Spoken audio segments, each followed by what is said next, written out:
Colleagues, it is 10:30 at the hour we start.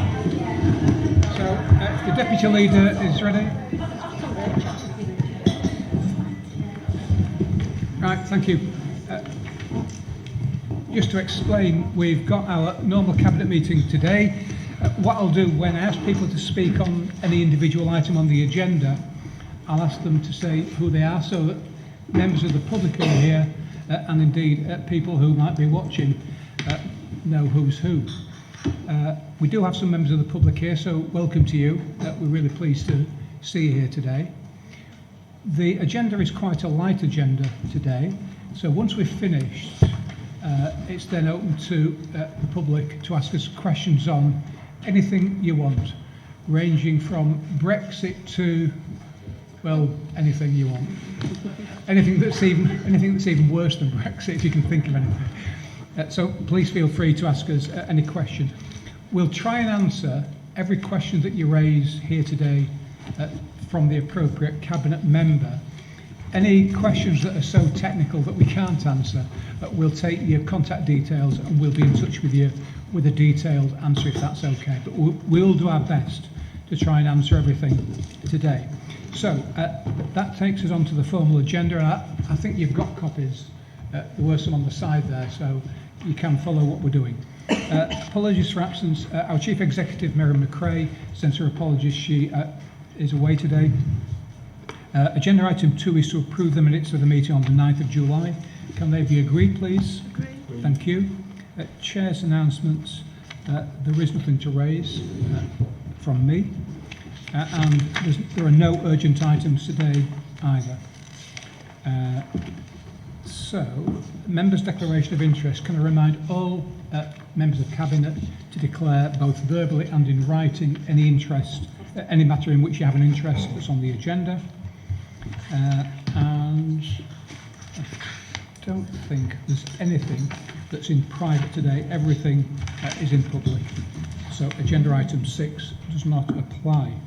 So that takes us on to agenda item 7, fostering payments, and we have Councillor Margaret Isherwood. Margaret, if you can give your name and your title. Yes. Good morning, everybody. I'm Councillor Margaret Isherwood. I'm Cabinet Member for Children and Young People.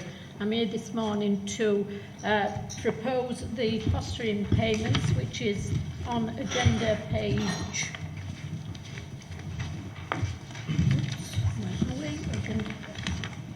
Anyway, 7.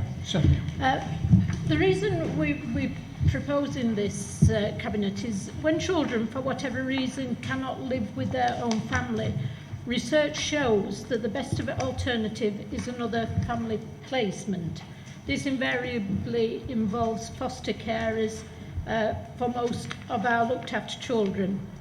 Unfortunately, like other local authorities, we do not have enough foster carers to look after the children who need them. The number of children looked after in Wakefield has risen significantly from 520 in 2017 to 584 in 2019. Nationally, there is a shortage of people willing to become foster carers, although Wakefield has run a very robust activity to try to recruit, and we have increased the number of foster carers approved in the last year. It is not enough to provide the replacements needed. Nowadays, fostering is a competitive business.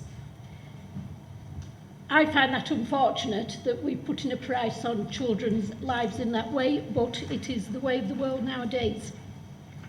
We compete with private organisations and other local authorities for the same foster carers, but with our current level of payment, we are not currently competitive, and this places us at a disadvantage in the market. We need our levels of remuneration to be at least similar to those of the others if we want to be successful in recruiting and retaining foster carers. Although I must say, payment isn't always the most significant incentive for people to become foster carers.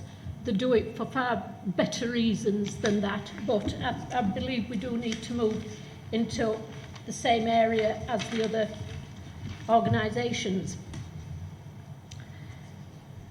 Because we do not have sufficient foster carers for all our children in care, we are having to place many of our children out of district and with independent fostering agencies, IFAs. These agencies are profit-making organisations, and as you can see from Appendix 2, agenda page 21, there is a significant increase in the placement costs using these agencies. Additionally, these IFA placements are usually at a distance, which is disruptive for children, taking them away from the communities in which they live and where they have friends and family. This means that we spend more money potentially but achieve a poor outcome for the child. The only solution is to recruit more Wakefield carers. The proposal before you today brings us in line with other LA areas and will drive a strong message around our whole offer to foster carers. Recruiting and retaining more local carers for Wakefield children will have a positive impact on the most vulnerable children in the district, providing family homes where they need them, close to the communities in which they lived. Ultimately, the more Wakefield carers we recruit, the less we will need to spend on expensive arrangements without compromising the outcomes for our most vulnerable children. I therefore like to move that we agree option 2 in the report, and I pass that on for comments. Thank you. Any questions or comments? Maureen? Yeah, my name's Maureen Cummings. I'm the Cabinet Member for Environment and Communities, and all I want to say is that children are best placed within the district, and if we are a responsible authority and we make a commitment to our children that they are looked after within the district, and I actually welcome the review of payments so that we can ensure that they do remain in the district. I see lots and lots of adverts on buses and so on and so forth around trying to recruit foster carers, and I wonder, as an aside from the paper, has this worked? It has worked. We have recruited more people, but we do not sufficient to meet our needs. So we obviously want to put out the message that we do care about the foster carers. I think it's important that we show that this is part of a more rounded work package that we're looking at. Yeah, there's other things going on, but it's important we put the professionalism in and we show the value that we place on foster carers by saying, yes, you are worth this. Thank you. Jackie? Jackie Spate, Culture, Sport and Leisure. Yeah, it's just a comment again, and that's to say for some time now, for a number of years, I've been on the fostering panel, and I've actually seen over that time people that have put themselves forward as foster carers, and the amount of scrutiny that they put their lives under, as they should, because it's important that we do that. But I'm not sure that I could do that, and I think it demonstrates that for the people that do come forward are really committed to what they're doing. And, you know, some of these people have children placed with them who have got some pretty high-level needs and some behaviour issues. And to be quite honest, the skills that are required to give those children the support they require is quite high.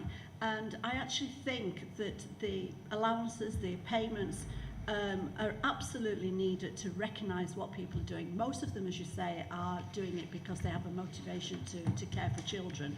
But actually, there are quite some high-level skills required. And I think, you know, the paper goes some way to recognising that, so I support it. Les?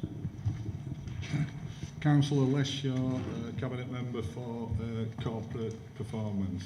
I listened to a radio programme, Margaret, a couple of weeks ago, funnily enough, and not only were the foster carers on there were children, teenagers, who had been shipped around for a number of years and finally found, through fostering, some stability, you know, to take them forward. And it was amazing because some of these kids were talking and saying that we have problems, and they're looking after us just like our normal parents would look after us. And I think that's the key for me, that it is difficult. They do go through what Jackie said. They do go through a tremendous interview and things like that. I don't think many people will do it for the money. I think they do it because they want to do it and they want to put something back into the community. However, I think money is important to them, to give some of these kids as well back what they need. So I support this fully. If there's no one else, can we agree the recommendations, please? Agree. Thank you. That takes us on to agenda item 8, Healthy Street Scheme for Horsefair Pontefract. Matthew. Hello everybody, I'm Matthew Morley and I'm the Cabinet Member for Transportation and Highways, and I'm moving the Healthy Street Scheme for Horsefair Pontefract agenda page 23. The priority purpose of the Reconnect of Pontefract Master Plan is the regeneration of Horsefair with high quality town centre housing and high quality public realm that reconnects the town centre to the castle. The Healthy Streets approach is a system of policies and strategies to deliver healthy, more inclusive places where people choose to walk, cycle and use public transport. The Healthy Streets approach has been championed by Transport for London. Wakefield Council was asked by the West Yorkshire Combined Authority to select a pilot street for Wakefield District that will benefit from £1 million of investment from the local transport plan to deliver healthier streets schemes. The £1 million LTP funding includes funding for feasibility and design works in 2019-20 and for delivery in 2021 and 21-22. We will be going out to consultation with stakeholders and partners, community groups and local members on this scheme. So, Mr Leader, can I move option 1 in the report, please? Thank you. Are there any questions or comments? Jackie? Again, another comment, and to say I welcome this report. As you know, we've carried out a lot of renovation works to Pontefract Castle over the last 2 or 3 years, and they've been a huge success. We've seen visitor numbers increase, and people are really starting to enjoy and understand their heritage. And I think one of the shortfalls that we've had is the connection between the castle and the town centre, and I think anything that we can do to link that will only see visitor numbers increase, and with that people gaining a greater understanding of their heritage. So I'm fully supportive. Thank you. Denise? Yeah, Denise Jeffrey, Deputy Leader. Good morning, everybody. Yes, I do welcome this. The investment that's gone into Pontefract has been absolutely amazing, with the town centre initiative, refurbishment of buildings, the shopfront grants that we've given, and the regeneration of Horsefair really will put the icing on the cake. We have a duty really to look after our towns in the Five Towns area, not just Pontefract but Castleford as well. I would say that, wouldn't I? But this is just the start of what we're doing in the Five Towns. There will be funding coming forward later, I understand, Matthew, for Castleford, and I'm sure you'll be coming with a paper about that in the short term. But that's what we need to do, and I do support the paper. I think, Denise, you're absolutely right. We need to look after all of our towns across the district, from the City of Wakefield to the Five Towns. And yes, I will be fetching a paper in the next 12 months about some exciting things that we want to be doing with transport infrastructure in Castleford as well. There's no one else. Can we agree the recommendation? Thank you. Agenda item 9, refurbishment of Featherstone Sports Centre. Jackie? Thank you. Jackie Spate, Cabinet Member for Culture, Sport and Leisure, and I refer you to agenda page 23. This report seeks Cabinet approval for a budget allocation of £850,000 in the capital programme for improvements at Featherstone Sports Centre. The centre was built in 2007 and it is in a good condition, but because it was built for use by a school, it was a school facility, it isn't really configured appropriately for community or even commercial use. The centre is well attended by individuals and groups, including a disability wheelchair club, and there is potential to grow membership levels, particularly given the housing growth in that area. We estimate that this could equate to an additional £77,000 income per year.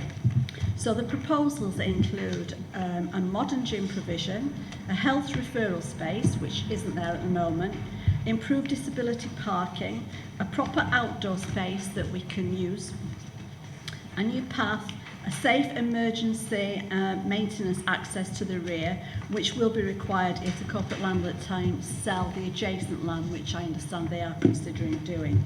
So if approved today, a better customer offer can be made to local residents, and it will also help the council to meet its aims of improving health outcomes across the district. So I recommend option 1. Thank you. Thank you, Jackie. Questions or comments? Yeah. Okay. Yes, Councillor Mowbray should. Yeah, I support this fully. Any refurbishment of sporting facilities, welcome, I believe. And the ward member, Councillor Graham Ishwood, my husband, has asked me to relay his thanks and say he really does welcome this into the area. Thank you. Maureen? Yes, I fully support this, particularly with regard to the disability upgrading at the centre. There's been a massive increase in encouraging people with disabilities into sport to help with their mental health and increase their physical capacity. So I welcome I will be supporting the report, and I do welcome the increase in disability access, disability awareness within the centre. There's no one else. Can we agree the recommendation? Thank you. Agenda item 10. Les, Financial Health Department.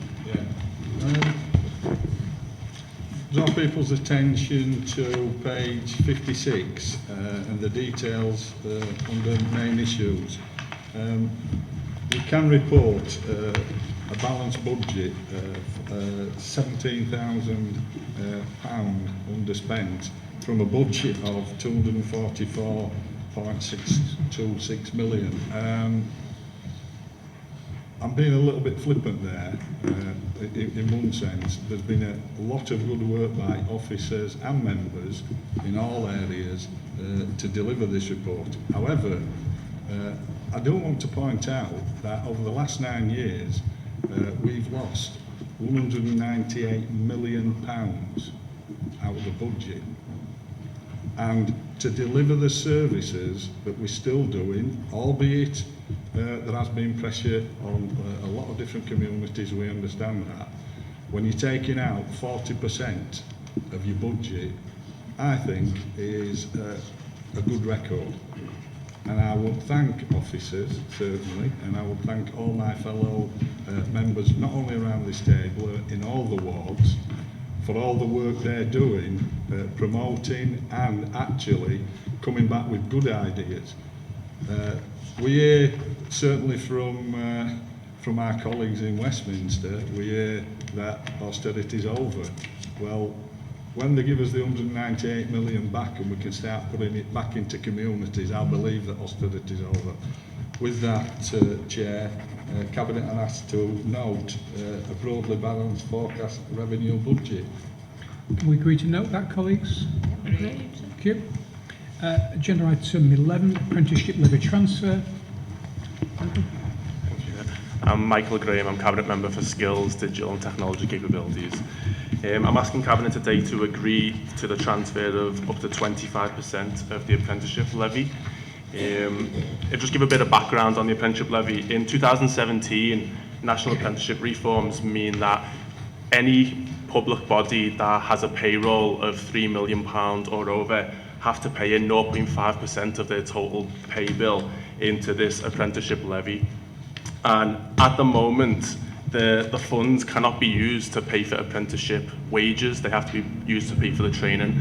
And it's for this reason that public bodies nationally are struggling to spend the full levy. We can see in the report that 64% is currently being spent, which obviously leaves 36 left. So we're asking if Cabinet can agree to transfer this to local businesses to help create new apprentices and upskill the workforce. The council are above their national target for how many apprentices we have to have, a figure that we're extremely proud of. And if we don't transfer this money to local businesses, which I think is a fantastic opportunity, then the money goes back to government. Then it will be spent, well, it could be spent anywhere in the country, nationally. So by transferring it to local businesses, we ensure that that money is kept in the district and helps to upskill the people of our district. And with that, I move the report and ask for Cabinet agreement. Thank you. Yeah, Faith. Faith Two-Star, Cabinet Member for Adults and Health. Just a quick question, if I can. Do we have any potential employers identified? Currently, we've not approached any businesses or organisations, but if Cabinet agrees to this today, we have got a few businesses in mind that we would approach and give these funds to, transfer to. Can we agree recommendation? Agree. Thank you. And final report on the agenda is annual complaints report, again from Les. Thanks, Chair. The annual complaints report starts on agenda page 85.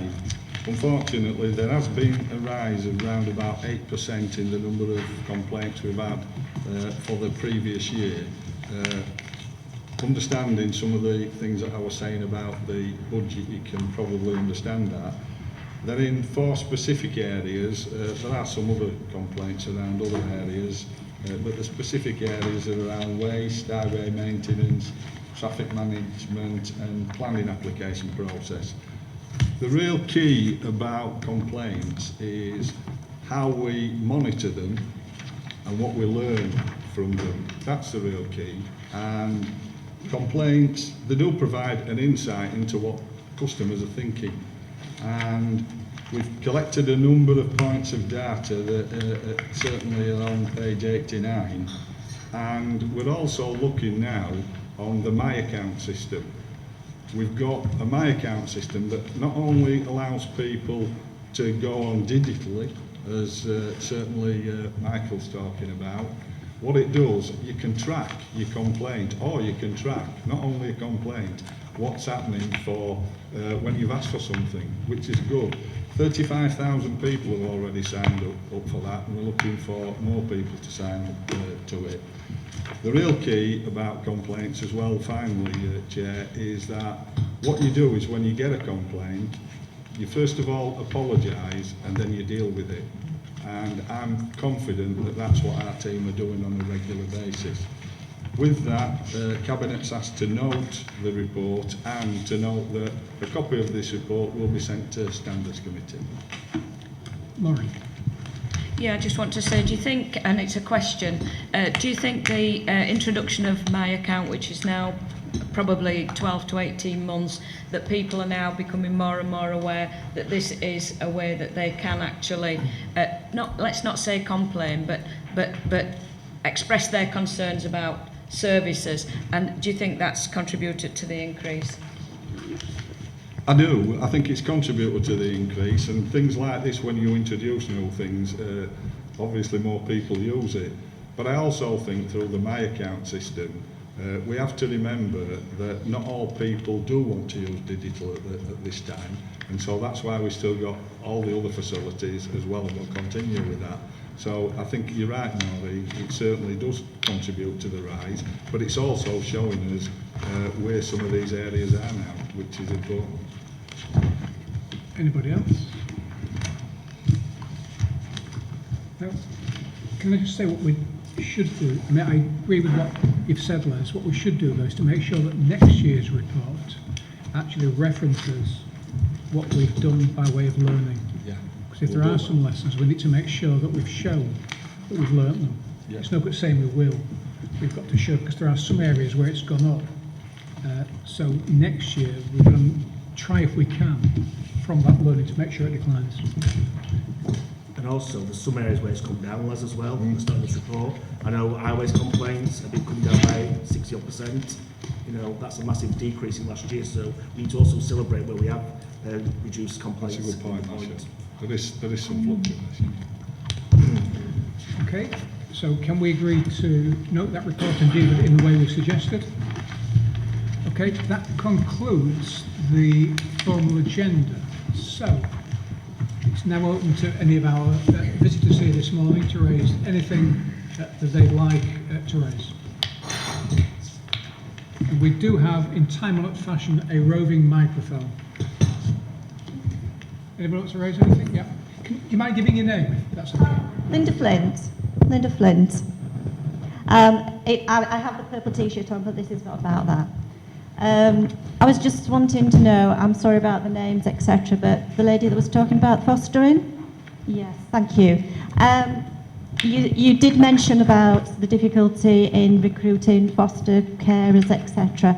I was just wondering, I know personally of somebody who is on the autism spectrum, and she wished to foster. She has children of her own who are also autistic, so she knows how to cope, if cope is the right word with this. But she was actually refused fostering, to be put on the fostering register. Now, I don't know whether it was through the council or whether it was through private or not, but I was just interested in the fact of, I know we have to protect our children, but what is it we're wanting to protect them from? Are we protecting them from the outside world who don't understand them? Are we wanting to protect them by giving them a loving environment which she would have provided? Yeah, a very good question.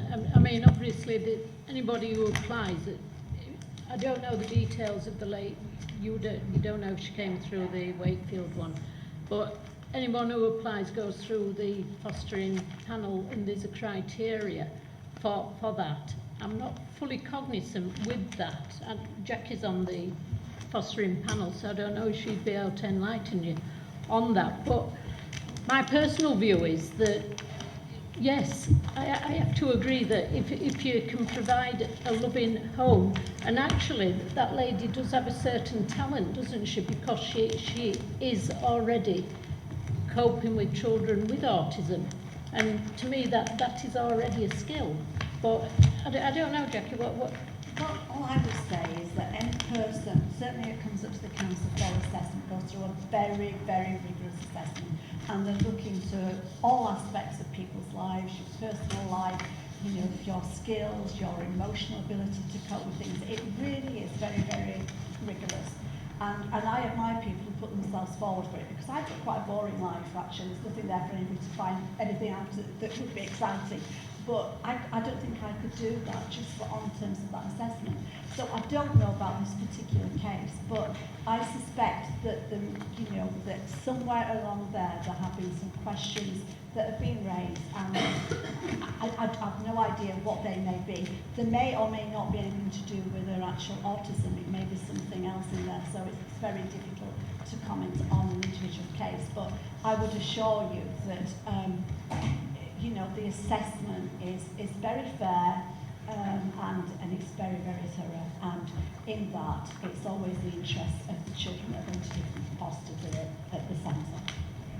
Well, thank you for your response to that. And as I say, I'm only kind of involved in because I know the person very well, and I do realise that she would have issues herself upon this. But I was just thinking that, surely it's a little bit Could I just say that it would be interesting to ask the lady if it was Wakefield that she actually applied to, if it was one of the private fostering or even perhaps one of the other local authorities, because if she hasn't actually applied to Wakefield, it may be worth the while doing so. Anything else? Yes, the lady at the front. In Salmon. Thank you. My name's Val Ely and I live in Castleford, and people who know me know that I take great pride in my sinks and my toilets. And what I'd like to say to Councillor Spate is that it's wonderful there's money being provided for Featherstone. I go there weekly, and indeed Normanton Pools. I take 2 children.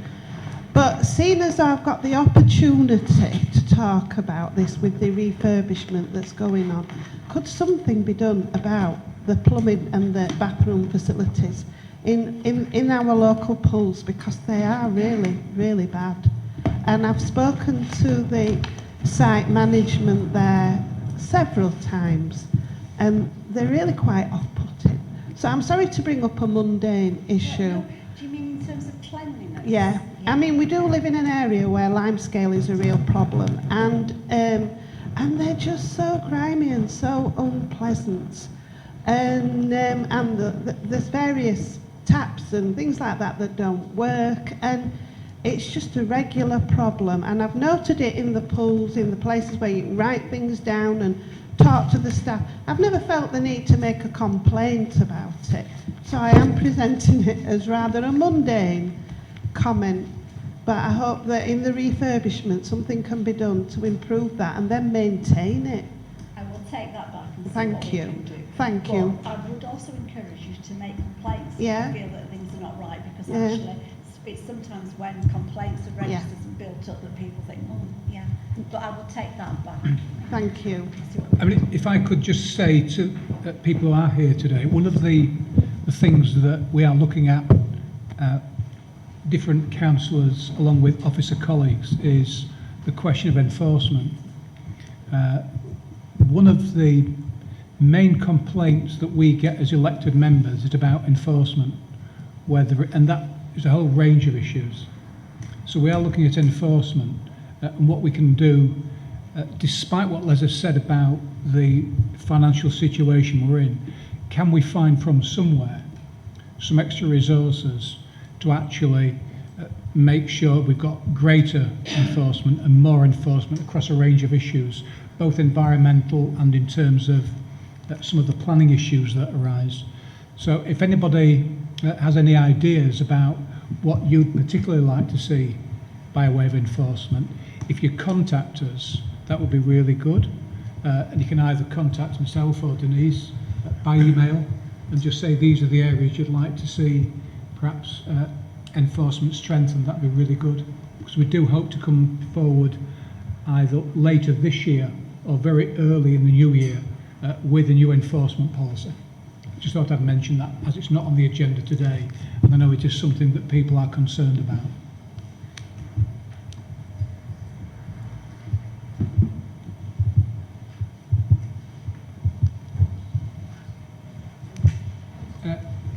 Colleague there, is it? It's Jack. Oh, it's Jack Intake. I don't have my glasses on. It's nice to be back, Mr. Chairman, after 1.5 years on the roving cabinet meeting. I've got one or two things to say. Firstly, to Mr. Shaw on complaints, etc. I use a lot of the units in this council, the Great Council. One of them is 306090. They're a credit to this council.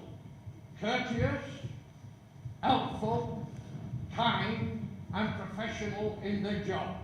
The only problem is we don't have enough of them on the telephones. But they're a credit to this great council. I'm not being paid for this. The other thing is, we have a lad called David, the street cleaner in our great city. Everybody loves the lad, and I'm stalled of going into that city to see him being abused by the morons we've got in this city. Some of them actually empty the dustbins before he gets to them, so the lad has to pick up. He's there in every sort of weather, and believe you me, he's disabled. I dare interfere because I've been beaten up before for interfering. But the main thing is a credit to this council. I don't know his second name, but I know one of the councillors is dealing with it, but the lad won't go to see it. And that is the ex-mayor of this great city. I just want to associate myself with your comments. I know David, and I talk to him every time I see him in town. And he's, you know, for me, he's probably the best employee we've got. You're right, you see him out in all weathers, uncomplaining, doing his job, and he's a really, really nice person. I actually met his mum with him in town before she sadly passed away. So fully endorse what you say about anybody who treats any of our staff like that, but in particular who treats David like that, who I say is doing a brilliant job for this authority. Is a credit to Wakefield, is the truth. And I want to put that on record. I want to put that on record. Successful places. Yes, we are one of the most successful cities in England. What with all the things we've got, amenities we've got, but we have morons, right? You said about this street thing which you've been on about. How is it? It is against the law under the Traffic Act for cyclists to go on the footpath. It is also on a night they've got no lights on. If you want, you can have a look at my car camera to see some of the morons how they treat this city when they just drive over in front of buses and cars. Recently, a young man was killed in our great city, correct? By a car who never stopped. One of the reasons he was wrong in what he was doing, but he could have been charged with manslaughter or murder. Not only that, a lady from Yorkshire in London was killed by a cyclist with no brakes. There's more cyclists in our great city with no brakes. Unfortunately, we have no, I wasn't going to bring Brexit into it, we have no police hardly, or what is it, PSOs. They do a good job of those lads who are there, which are being offered to 20,000. And after seeing the hoodlums in the Houses of Parliament at 1:30 this morning, was a disgrace to this nation.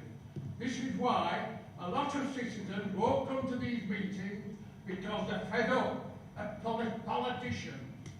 They don't know that I'm not being paid again. We've got some of the best politicians of Labour in any county. I've been in it in 50 years.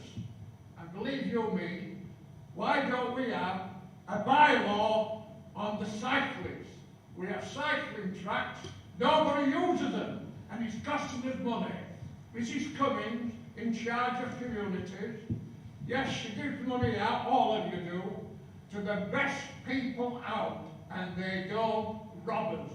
They do the job what they get the money for. And I'm proud to be a member of this, not our council, but a volunteer of this great council. Thank you, Mr. Chair. Who are these politicians you're on about, Jack? Oh, sorry. That was a joke, by the way, if anybody's watching this live. And I think we'd all agree we won't mention MP. I think we've agreed we're not going to mention MPs or Brexit, hopefully. What you've actually touched on, Jack, is I think what I alluded to earlier, which is about enforcement. So I think the point you've made is well made. We are aware of some of the particular problems relating to the nighttime economy. I know that Maureen in particular is aware of that and is doing her best to try and resolve some of those outstanding issues. But I say it falls within the general remit of enforcement, and I say we do recognise that we need to do more because it's a big issue for the public. Probably the biggest issue for the public, and look at some of those complaints and you'll see that that's correct as well in terms in particular of planning enforcement. Maureen, I don't know if you want to comment on what Jack said. Eloquent as always, Jack, and thank you. Cycling on pavements, I think, is more in Matthew's remit. And I don't disagree that enforcement is an issue, certainly more in planning than it is elsewhere. But within the nighttime economy, which Peter has mentioned, we are putting extra, the council are putting extra resource to try and keep people safe in the nighttime economy, and to stop some of the antics that people are actually getting up to in the nighttime economy, taking advantage of vulnerable people. But it's always going to be an uphill struggle because, as Led mentioned earlier, 198 million, you just can't do what you used to do. We'd love to be able to do more things to protect the public in the way that you want the public protecting. However, we are where we are, but we think of more and more innovative ways to actually try and protect all the public that come into our cities and want to come into our cities. So take on board what you say, and thank you for the lovely comments that you made, Jack, and you know, in your usual eloquent way. Anybody else?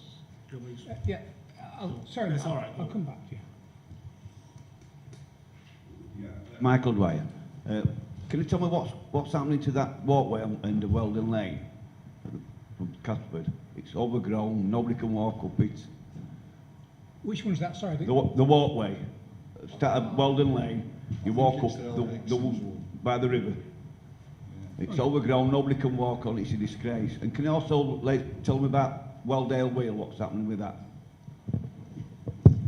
Yeah, Les, thank you for that. Everything's on track. We're just waiting for a date for it to happen, that's all.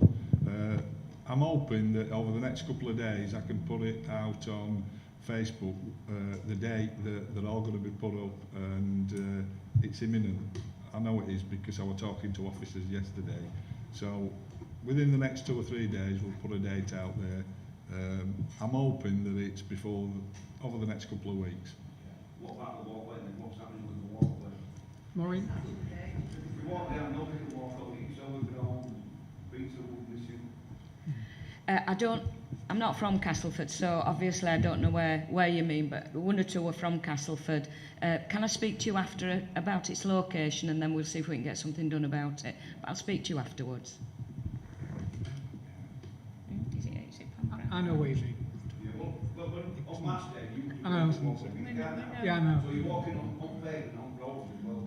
Yeah. Because pavement's busy, you can walk on that walkway, but now you've got to walk on the road. Yeah, right from the bridge, actually past the ground needs looking at. You're right. There's a memorial as well. Yeah. Much as I'm not bothered about going down Weldon Road, being a Wakefield Wildcat. Well, next season they might not be playing us next season. All I can say is I'll either be going to Toronto or Toulouse. I'm not bothered which, but I'll still be watching the mighty Trin. But once we've done here, I'll have a word with you, and I'll possibly have a ride down there and have a look for myself, take some pictures, and then I know where I'm. Well, for once, I know what I'm talking about. Can I don't know. It may be adopted by the council now, but obviously it was Ixon's. Ixon's built it and put it through, right from the memorial, right down to the end. So I don't know, but Maureen will have a look. I mean, actually, some of those trees are coming right over the footpath anyway. So you can't actually get onto the footpath is what I think your main complaint is. So I'm sure we can sort that, because that is our responsibility to make sure people can walk on the pavement. So we'll sort that. And I say, you've got Maureen's promise she'll go down with you. Take a photograph of her in Cass. Put it on Trinity website. Up the train. Come on, you Tigers. It only took us 45 minutes to get to Rugby League, didn't it? Better than Brexit, isn't it? Anybody else? If not, can I just thank you all? It is because it's just an afterthought, is this? Because not only have I been listening to you, Linda Flinter Glenn, but I have been writing a little bit of a ditty poem, which only won't take long. So if nobody else is actually wanting valid points, can I just read it out to you? Is that okay by everybody? Yeah? Right. I'll start. Let us feign interest, wishing to stand for more personal issue, burning within, heated argument, broils in confusion, statement withheld, burning, impassioned, while in London, the ashes are falling. No resurrection. The phoenix is a mythical bird.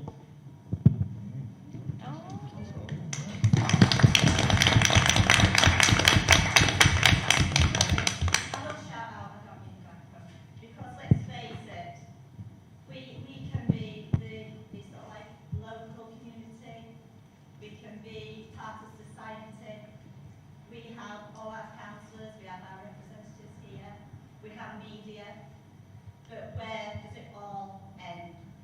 We have a government who is not governing. Here. Thank you very much for those comments. And the final comments, we wholeheartedly agree with you. And just to thank all of you who've come. I know that there aren't many here today, but I want to thank those who have come and for the questions you've asked.